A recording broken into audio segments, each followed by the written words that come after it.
यो भाई लोग, chainsaw man मांगा एक्सप्लेनेशन पार्ट 4। पिछले वीडियो में हमने किशिबे और कोंगसी की फाइट देखी थी और ये वीडियो ठीक उसी के बाद से कंटिन्यू होता है और इस वीडियो में बहुत ही बेहतरीन फाइट्स और बहुत ही बड़े खुलासे होने वाले हैं। तो और टाइम वेस्ट ना करते हुए हम चलते हैं हमारी एक्सप्लेनेशन की तरफ। इन दोनों की फाइट चल रही होती है जहाँ कोंगसी टेबल का सहारा लेके उसके लात मारने वाली होती है, पर किशिबे उसका चाकू लेकर उसी के ऊपर फेंक देता है, पर कोंगसी ऑरा फार्मिंग करते हुए उस चाकू को 2 उंगलियों से पकड़ लेती है। देख रहे हो, ऑरा फार्मर के सामने ऑरा फार्मिंग कर रही है। मतलब किशिबे का अगर कोई फीमेल वर्जन होता ना तो वो कोंगसी ही होती। कोंगसी टेबल पे झुक जाती है और किशिबे उसे लात मारने जाता है, पर वो उसकी लात को रोक लेती है और उसे दे के मारती है कांच में और वो कांच तोड़ के बिल्डिंग से नीचे कोबेनी की कार पे गिर जाता है। कोबेनी की कार तो गई, पर क्या किशिबे को कुछ हुआ होगा? हमें आगे पता चलेगा। अभी के लिए सीन शिफ्ट होता है जहाँ एल्दो, वैसे मैं तुम लोगों को कोंगसी के साथ वाली फिएंड्स का नाम बताना भूल गया था, तो मैं तुम्हें अभी इनका नाम बता देता हूँ। जिसके आंखों पे स्टिच लगे हुए हैं इसका नाम है सुगीहागी, ये रेड रिबन वाली का नाम है पिंकची और ये हेलोवीन वाली का नाम है कॉस्मो और ये जो पावर जैसी मतलब पावर की जो बहन है, बेसिकली मजाक कर रहा हूँ, ये जो हॉर्न वाली है इसका नाम है लॉन्ग।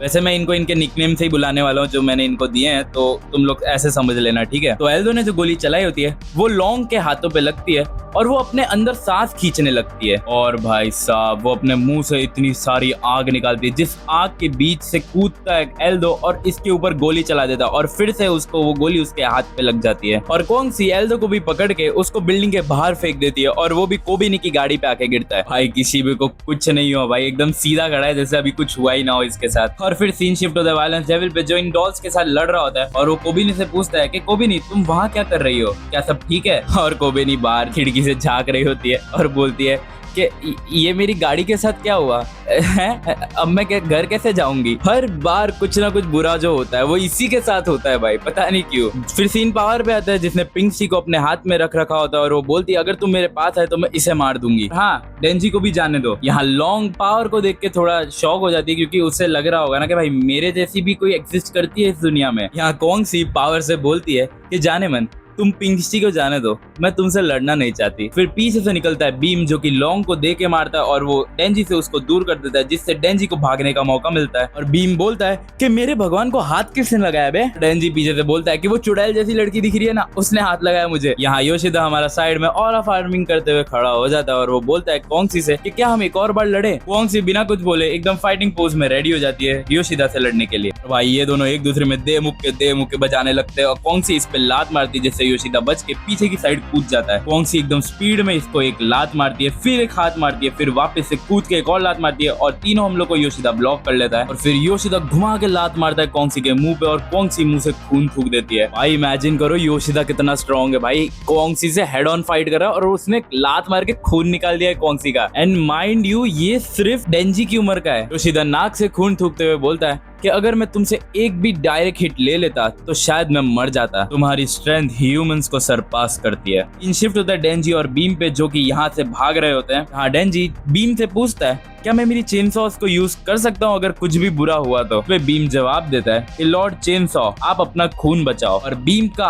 पाँव किसी के हाथ में फंस जाता है और वो नीचे गिर जाता है, मतलब बेसिकली किसी डॉल के हाथ में उसका पाँव फंस गया होगा। डेंजी जैसे ही बीम की तरफ मुड़ने वाला होता है उसके पाँव में कील घुस जाती है, मतलब ये कील डेंजी को टोलका नहीं मारी है, मतलब टोलका आसपास ही होना चाहिए और भाई टोलका डेंजी के पीछे ऐसा लेटा होता है जैसे कोई मर गया हो, डॉल हो कोई जिसकी वजह से कर्स डेविल शायद अवेक हो जाता है और डेंजी हवा में उड़ने लगता है। बीम तो खुश हो रहा होता है, ओ शिट हमारे लॉर्ड डेंजी उड़ भी सकते हैं। डेंजी अपनी बॉडी को हिला नहीं पा रहा होता और उसकी बॉडी अपने आप ही क्रूसीफिक्स पोजीशन का पोज लेने लगती है। क्रूसीफिक्स पोजीशन का मैं यहाँ रेफरेंस डाल रहा हूँ, तुम देख सकते हो। और भाई साहब पीछे से डेंजी के एक बहुत बड़ा स्केलेटन निकलता है जो डेंजी को जकड़ लेता है अपने मुंह से और डेंजी के खून ही खून निकलने लगता है। फिर डेंजी जमीन पे गिर जाता है और बीम घसीटते हुए उसके पास आ रहा होता है और टोल का बीम को लात मार के नॉकआउट कर देता है। और फिर पीछे से निकलती है टोलका की मास्टर और वो टोलका को बोलती है कि तुमने कर दिखाया टोलका, मैंने जो तुम्हें काम दिया था वो तुमने पूरा कर दिया है और अब तुम एक बहुत ही अच्छे डेविल हंटर बन चुके हो। फिर टोलका बोलता है कि मास्टर ये सब बातें तो हम बाद में भी कर लेंगे, पहले हम इसकी बॉडी को हटाते हैं। जिस पे टोलका की मास्टर बोलती है कि कोई जरूरत नहीं उस बॉडी को वहां से हटाने की। जिस पे टोलका थोड़ा कंफ्यूज हो जाता है और वो पूछता है कि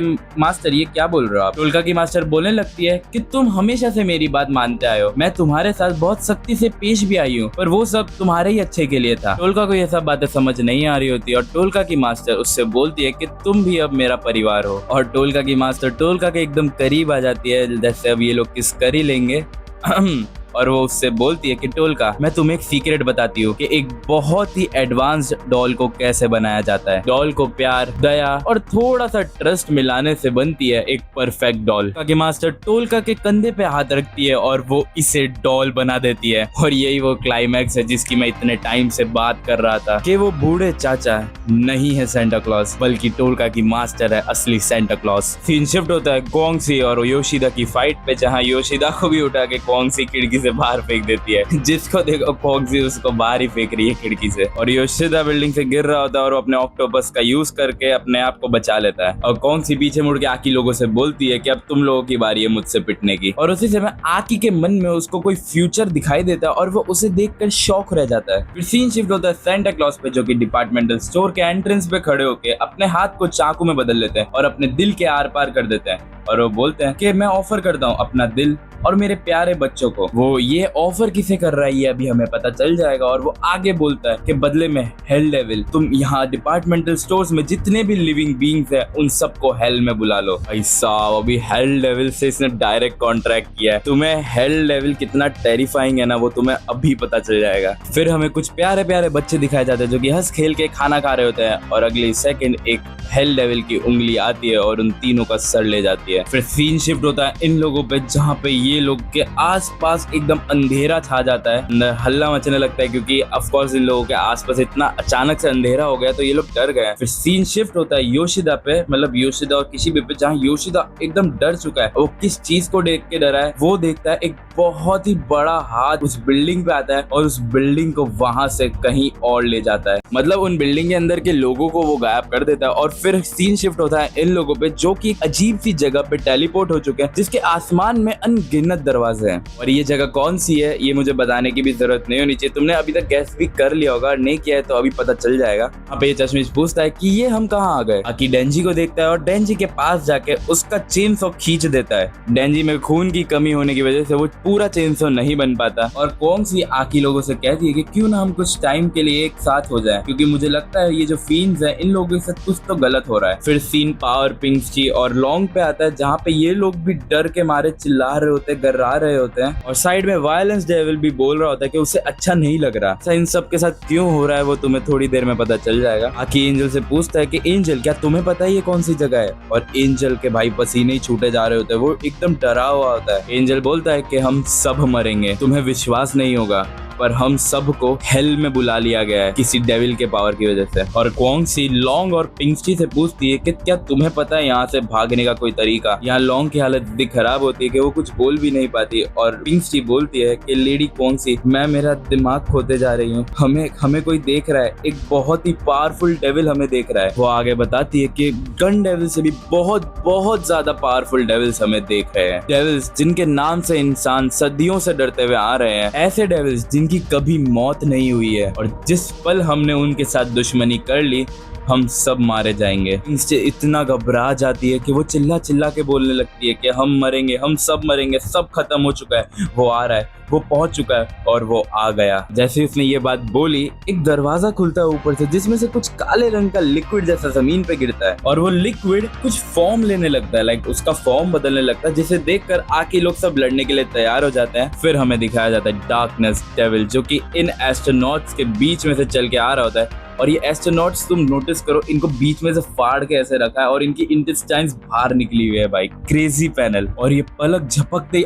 आकी लोगों के बीच में आ जाता है और इन सब के हाथों को काट देता है। और अब हम इसका स्ट्रक्चर देखते हैं जो कि ये हड्डियों से बना है और इसने काला कलर का केप पहना है पीछे। ये सब लोग यहाँ चौंक गए होते हैं कि हमारे हाथ कैसे गए। और ये जो टोलका होता है वो बोलता है कि मैं डॉल डेविल हूँ, मतलब टोलका नहीं, टोलका की मास्टर टोलका के थ्रू बोल रही है कि मैं डॉल डेविल हूँ और मैं कॉन्ट्रैक्ट के तहत चेन सॉ का दिल लाया हूँ, तो प्लीज मुझे पावर दो कि मैं माकीमा को मार सकूं। इसकी ये बात सुन के आकी और डेंजी चौंक जाते हैं। डेंजी को दर्द हो रहा होता है, फिर भी माकीमा का नाम सुन के वो बोलता है कि क्या बात कर रहा है तू। फिर हमें कुछ पास का सीन दिखाया जाता है जहाँ पे ये सेंटा क्लॉज और ये काली टोपी वाला बैठा होता है, और काली टोपी वाला जब यहाँ से जाता है तो सेंटा क्लॉज के लिए एक चिट्ठी छोड़ के जाता है, जिस चिट्ठी में लिखा होता है कि माकीमा हमें सुन सकती है और तुम्हें माकीमा को मारना है। वैसे एक बात नोटिस करने वाली बात है, किशिबे, टोल्का की मास्टर, ये सब लोग माकीमा को क्यों मारना चाहते हैं। फिर सीन शिफ्ट होता है टोल्का की मास्टर पे, जिसके सामने एक हाथ आता है और उस हाथ में वही ब्लैक सब्सटेंस था जो आकी लोगों के सामने गिरा था, और वो उसे देखकर खुश हो जाती है और वो बोलती है कि डार्कनेस डेविल का फ्लैश, और वो इतना बोलते ही उसको खा लेती है। और फिर सीन वापस से डार्कनेस डेविल पे आता है, जिसने टोल्का को गर्दन से उठा रखा होता है और वो टोल्का के सर को उसकी गर्दन से अलग कर देता है। यहाँ साइड में ही चश्मिश उसके हाथ जो कटे उसके खून से वो पेंटागन बनाने लगता है, पर उसे कुछ महसूस होता है और वो डार्कनेस डेविल की तरफ देखता है। डार्कनेस डेविल अपने हाथ में पकड़ लेता है स्टोन डेविल को और उसे मार देता है, जिसकी वजह से हमारा चश्मिश भी मर जाता है। फिर हमें बीम दिखाया जाता है जो कि चल के डेंजी के पास आता है और उसे अपना खून पिलाने लगता है, और वो बोलता है कि लॉर्ड चेनसो प्लीज जिंदा हो जाओ, और फिर वो उसका मोटर खींच देता है। और उतने में ही डार्कनेस डेविल बीम की तरफ उंगली करता है और बीम को टुकड़ों में काट देता है। भाई बीम मर चुका है। मेरे पास शब्द नहीं है भाई बोलने के लिए। बैक टू आवर स्टोरी, जहाँ पे कोंगसी और तामाकी मिलकर हमला करने जाते हैं डार्कनेस डेविल पर, और डार्कनेस डेविल इन सब को बीच में से फाड़ देता है भाई, मतलब काट देता है, एकदम क्लीन फ्लैशेस मार देता है इनके आर पार। किसी की आधी बॉडी काट दी, किसी के पाँव काट दी, किसी की गर्दन उड़ा दी भाई। यहाँ पे साइड में वायलेंस डेविल कोबेनी से बोलता है कि कोबेनी मेरा मास्क उतारो, और हमें पहली बार वायलेंस का चेहरा देखने मिलता है और वो बहुत ही गुस्से में होता है और वो तुरंत हमला करने के लिए चला जाता है डार्कनेस डेविल पे। तुमने एक चीज नोटिस की, तुम ये वायलेंस डेविल को देखो और इसको देखो भाई, मतलब ये क्या स्लीपर बिल्ड है क्या भाई, अचानक से ऐसी बॉडी कैसे बन गई इसकी। और वो डार्कनेस डेविल पे ऊपर से हमला करने जाता है, पर डार्कनेस डेविल कुछ अजीब सी भाषा में बोलता है और वायलेंस डेविल के छेद ही छेद कर देता है। और फिर डेंजी डार्कनेस डेविल पे कूदता है उस पे हमला करने के लिए, पर डार्कनेस डेविल डेंजी की भी पूरी बॉडी को क्रश कर देता है। यहाँ साइड में आकी पावर को देखता है और पावर की हालत देख के आकी को हिमेनो की याद आने लगती है। उसे यही लग रहा होता है कि हिमेनो के साथ जो हुआ था वही सब वापस से हो रहा है, और वो एकदम सहम जाता है। पीछे से हमारा वायलेंस डेविल डार्कनेस डेविल फिर से कूदता है, अपने ही मुंह में अपना वो जो कटा हुआ हाथ है उसे पकड़ के। बट तुम एक चीज नोटिस करो, ये अभी भी नहीं मरा। इतने फेटल ब्लोस के बाद भी अगर ये बंदा नहीं मर रहा है भाई। और वो जैसे ही हमला करने जाता, डार्कनेस डेविल एक स्वॉर्ड आर पार कर देता है वायलेंस डेविल के। अब तुम एक चीज नोटिस करो, ये मिहोक की स्वॉर्ड जैसी नहीं लग रही, योरू जैसी है ना। वायलेंस डेविल टुकड़ों में कट जाता है और जो हमारा डार्कनेस डेविल है वो आकी के सामने आके खड़ा हो जाता है कि बेचारा अभी भी सदमे में, उसे तो ये भी नहीं पता चल रहा उसके सामने डार्कनेस डेविल आके खड़ा हो गया। पर इसी पॉइंट पे हम हमारी वीडियो को एंड करेंगे। आज के वीडियो में बहुत कुछ हुआ, हमारा वायलेंस डेविल मर गया, हमारा तामाकी मर गया, हमारा चश्मिश मर गया, हमारा बीम मर गया। मेरे मतलब kind of most favourite characters की डेथ हो गई है भाई इस वीडियो में। मैं कितना बुरा लग रहा है ना मुझे, मैं बता नहीं सकता। तुम लोग भी कितना प्यार करते थे बीम और वायलेंस से, मुझे कमेंट्स में बताना। तो अगर एक्सप्लेनेशन पसंद आई हो तो वीडियो को लाइक करना, चैनल को सब्सक्राइब करना और अपने दोस्तों के साथ जरूर से शेयर करना। और वैसे अगला वीडियो भी बहुत मजेदार होने वाला है, तो हम अब अगले वीडियो में मिलेंगे। तब तक के लिए खाओ पियो और अपना ध्यान रखो।